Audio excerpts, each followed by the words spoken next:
నమస్తే, వీటీవీ ప్రైమ్కి స్వాగతం. తిరుపతిలో జరిగినటువంటి దుర్ఘటనకు సంబంధించి ఆసుపత్రిలో ఉన్న క్షతగాత్రులను పరామర్శించడానికి మాజీ ముఖ్యమంత్రి వైఎస్ జగన్మోహన్ రెడ్డి బయలుదేరితే ఒకవైపు యావత్తు రాష్ట్రం కాదు, యావత్తు దేశమే తిరుపతి పుణ్యక్షేత్రంలో జరిగినటువంటి తొక్కిసలాట సంఘటనకి నివ్వెరపోయి జాతీయ మీడియాతో సహా కూడా ప్రసారాలు చేస్తున్నటువంటి నేపథ్యంలో ఎంతమంది క్షతగాత్రులు ఉన్నారు, 6 ప్రాణాలు 7 ప్రాణాలు పోయినాయి అని చెప్పినా కూడా ఇంకా ఏం జరిగిందనే దాని మీద జరుగుతూ ఉంటే పరామర్శల కోసం అని చెప్పని ఒకవైపు ముఖ్యమంత్రి సంఘటన గురించి తెలుసుకోవడానికి వెళ్ళాడు, ఉప ముఖ్యమంత్రి కూడా వెళ్ళాడు. కానీ మాజీ ముఖ్యమంత్రి పరామర్శ కోసం వెళితే ఎంత క్షుద్ర రాజకీయం అంటే, ఇంతటి మహా విషాదంలో కూడా ఏమాత్రం కూడా క్షుద్ర రాజకీయాలను మాత్రం మర్చిపోకుండా వాళ్ళకి సంబంధిత అధికారులకి వాళ్ళ యొక్క క్షుద్ర రాజకీయాల్లో డైరెక్షన్స్ ఇవ్వటం అనేది చూస్తే అత్యంత జుగుప్సాకరమైనటువంటి విధంగా చూడాలి.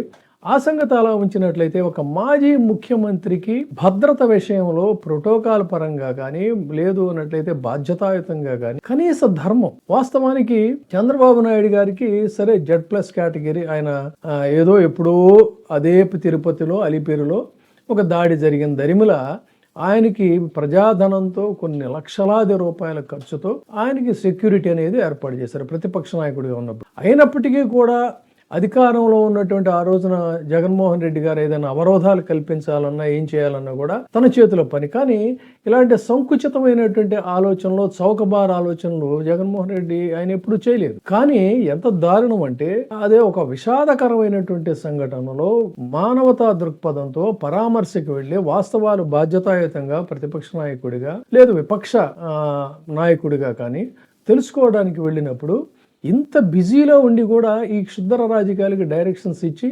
అనుమతి లేదు అని చెప్పని ఆయన కారు ఆపేసిన తర్వాత కాలినడకన కూడా వెళ్ళడానికి వీలు లేకుండా మొత్తం లారీలు అడ్డం పెట్టారంటే చూడండి, భద్రత ఎంత ప్రమాదకరమైనటువంటి దీంట్లో జగన్మోహన్ రెడ్డి నడుచుకుంటూ వెళ్ళాడంటే చాలా ఇరుకు. మీకు ఆ వీడియోస్ వాటిల్లో చూస్తే తెలుస్తుంది. నిజంగా ఒక మాజీ ముఖ్యమంత్రికి ఇవ్వాల్సినటువంటి విలువ, గౌరవం, ప్రోటోకాల్ ఇదేనా?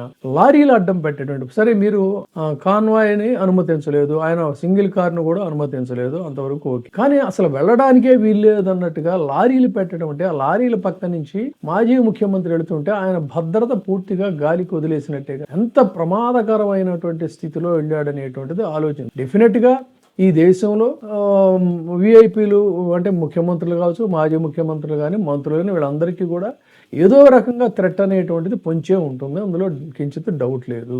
అలాంటిది పైగా మీకు తెలుసు, వాళ్ళు ఎంత హెక్కిల్ చేసినా కూడా ఎన్నికల ప్రచారంలో కూడా సూదంటు రాయిని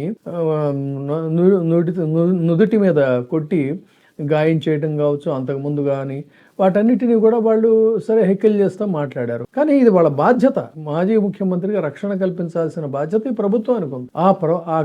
అది కూడా గాలికి వదిలేసేసి అంత ప్రమాదకరమైనటువంటి దీంట్లో ఆయన నడుచుకుంటూ వెళ్ళి వాళ్ళని పరామర్శించడం, ఇది ఒక రకంగా జగన్మోహన్ రెడ్డి దమ్ము ధైర్యానికి ఒక ప్రతీక అని చెప్పాలి. కాకపోతే ఏంటంటే ఈ విధంగా చేయటం అనేటువంటిది మాత్రం డెఫినెట్గా ఆయన ప్రణాళిక మాత్రం ఇది ప్రమాదకరమైనటువంటి ధోరణి. ఈ రకమైనటువంటి ఒక విష రాజకీయం, క్షుద్ర రాజకీయాలని ఈ ప్రభుత్వం ఏ అవకాశాన్ని కూడా వదలకుండా పోలీస్ ఆఫీసర్లకు డైరెక్షన్స్ ఇచ్చింది. ఆ లారీలు ఎక్కడి నుంచి తీసుకొచ్చారో తెలియదు, అప్పటికప్పుడు లారీలు అక్కడ అడ్డం పెట్టేసేసి వాళ్ళు అక్కడి నుంచి వెళ్ళిపోయేటువంటి విధంగా. అంటే ఎంత చౌకబారు, అసలు ప్రజలు ఏమనుకుంటారనేటువంటిది మీరే ఆలోచించుకోండి. ఈ తరహా రాజకీయాలు, ఈ తరహా ప్రభుత్వం, ఈ తరహా పరిపాలన ఎంతవరకు కనీస విలువలు లేనటువంటి రాజకీయాన్ని ఏమనాలి? చాలా బాధాకరం.